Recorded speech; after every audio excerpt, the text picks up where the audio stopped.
Hello' everyone, good morning. কি খবৰ? আশা কৰোঁ সকলো ভালে আছে। আপোনালোকৰ ঈদ বাৰু কেনেকুৱা গৈছে জনাব। মোৰ ঈদটো বাৰু ভালে গৈছে, কিন্তু ঈদ বুলি একো এনজয়মেণ্ট নাই, যিহেতু আজি আকৌ এক্সাম আছে। যোৱাকালি ঈদ গৈছে, আজি এক্সাম। এতিয়া এক্সাম দিব যাবৰ কাৰণে ওলাওঁ। চাহপানী খালোঁ আৰু কিতাপত বহি আছোঁ, কাৰণ ঈদ বুলিও কোনো পঢ়াৰ পৰা দূৰত্ব নাই, যিহেতু পৰীক্ষা পঢ়িব লাগিবই। তাৰপাছতে এক্সাম দি কৰি ওলাই মেলি আহিলোঁ, অলপ সময় বহি লৈছোঁ আৰু তাৰপাছতে ঘৰত আহিলোঁ। ঘৰত আহি ভাত পানী খাই মেলি লৈ মই আম্মাই দিলে পাণ, তাৰপাছত কাকাই আনি দিছিলে হেনো, আৰু ঈদ বুলি মিঠা পানখনেই মেইন হয় বাৰু।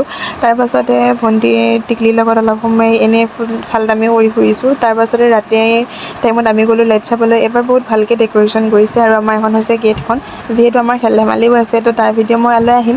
তাৰপাছতে ঘৰত আহি আকৌ মোক চাচাই মিঠা পান এখন দিলেহি। তো আজিলৈ এইখিনিতে এৰিছোঁ, বাই বাই।